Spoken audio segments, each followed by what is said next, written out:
ọmọ Yorùbá àjìjàgbara ọ̀tàkù àwáyé ṣẹ́tìrì àbókí àbókí zomana àbókí Fulani kidnapper duka Fulani barau bansani kidnapping ni kasina Sokoto Zamfara Katsina Kaduna duka Fulani Fulani da iska ṣe ti gbọ́ nǹkan tó sọ ó ní Sokoto lòun wà ó ní Fulani ọ̀hún ló ṣe agbénipa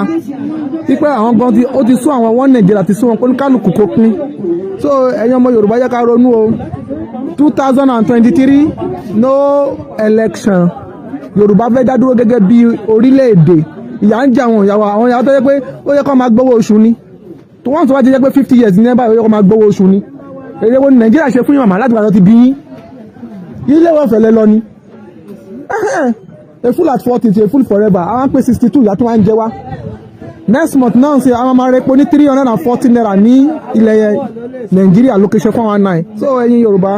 ilé tó ń lọ o ẹ má kọ́ àwọn olóṣèlú ẹ máa parọ́ fún wa yí pé kíní kan kíní Gumi sìn wọ́n fi sílẹ̀ wọ́n mú Sunday Igboho wọ́n mú Nnamdi Kanu criminal gangan wa criminal wa rìn káàkiri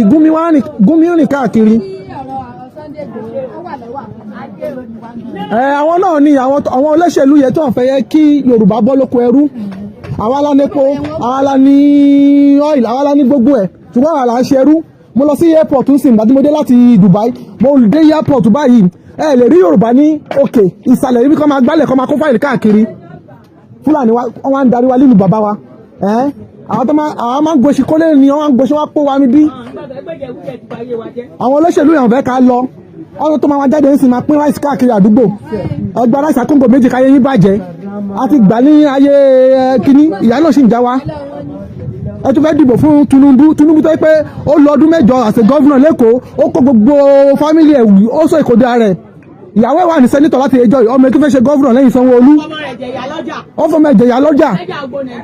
ẹ wá ń dáwọ́ fún ẹ̀yin Yorùbá náà ẹ̀ wá láhùn ẹ̀ ń bẹ̀rù kọ́ máa pa yín kọ́ máa ṣe kínní máa pẹ́ ìjọ kan náà nìyẹn náà kú ẹ jẹ́ ká ronú náà ìyà ń jẹ Yorùbá àwọn alákàwé jù àwọn tó kàwé ẹ̀ ló wà lókè àwọn ọmọ wa lọ sí àbúrò ọmọ lọ ṣaṣẹ́ wọ́n bẹ̀ ẹ̀yin ọmọ wọn náà lọ sí ọmọ wọn lọ ra ọmọ tó ti bí wọn ti ra lépa fún ní Dubai Qatar ní Amẹ́ríkà ìyá ń jẹ́ ṣe sọ fún ọmọ eré wo ló wà lẹ́sẹ̀ àìsí ẹ sọ fún mi Yorùbá rọ́nú o 2023 àwa ọmọ Yorùbá àjìjàgbara ọ̀tàkù àwáyé yọ ọjà Bódìjà la wáyé o láti wá ṣe awareness fún àwọn ìyá wa tí wọ́n mọ̀ pé ìyan Yorùbá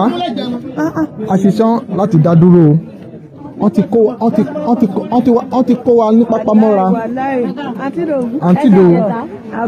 àǹtídòwò ẹgbà tí yín lọ kà á ebi ń pa àwa ọmọ Yorùbá ẹ ti ní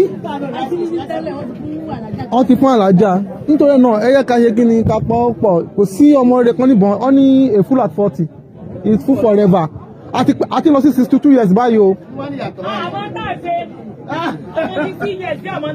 ẹ jọ máa eré wọlé jẹ lára Nàìjíríà láti gbà tẹ́tí dáyé.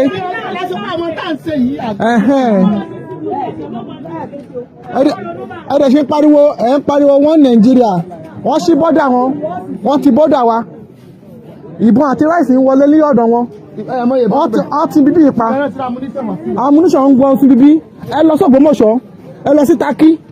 ẹ máa rí bọ́yẹ́ ń fi tírélà rù wọn wọlé àwọn olóṣèlú ọlọ́kadà ń sìn báyìí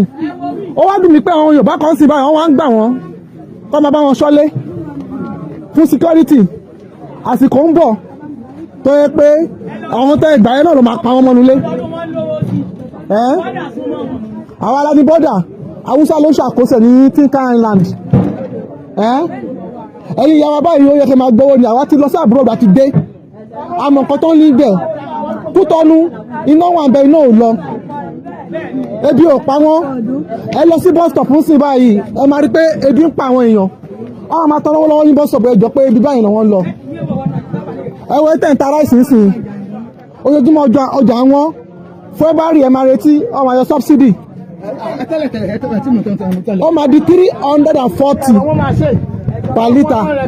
ẹ dúró náà nígbà tí petrol bá di 340 naira per litre èlé lẹ́fẹ́ ta kóńgò rice èlé lọ́jọ́ ta Congo gàrí ẹ̀dẹ̀ ń pariwo wọn Nàìjíríà ìyà ń jẹ Yorùbá àwọn Fúlàní wọ́n control wa wọ́n kó wọn lọ sí Dubai wọ́n lọ ra lépa síbẹ̀ èmi lọ sí Dubai dáadáa ibi táwọn ti lọ ṣiṣẹ́ 11 hours lórí ìdúró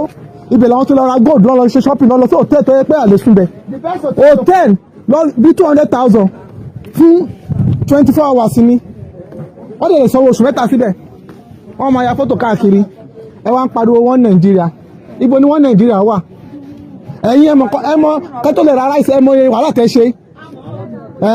bọ́dà àwọn Haúsá wheelbarrow wọ́n máa fi káwa mọ́ àdúgbò wa ń sìn báyìí wọ́n ti ń ta ráìsì ládùúgbò wa pẹ̀lú wheelbarrow iye tẹ́yìn ò lè ta àwọn ń ta.